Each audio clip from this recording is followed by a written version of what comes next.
আমরা কি মুসলমান? আমরা মুসলমান? আলহামদুলিল্লাহ, আলহামদুলিল্লাহ। হ্যাঁ, আমরা মুসলমান। যদি ফজরের নামাজ না পড়ে মুসলমান থাকা যায় তখন আমরা মুসলমান। যদি শুক্রবারে 8 দিনে 2 রাকাত নামাজ পড়ে থাকা যায় তাহলে আমরা মুসলমান। দিনে 17 রাকাত, সপ্তাহে 5-7-35 ওয়াক্ত পড়ে যদি মুসলিম হতে হয়, আমরা ওই মুসলমান না।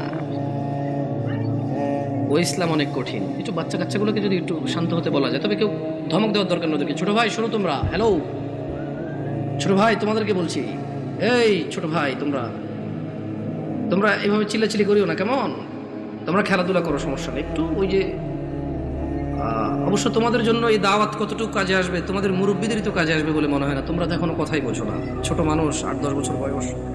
তোমাদের উপর এখনো নামাজও ফরজ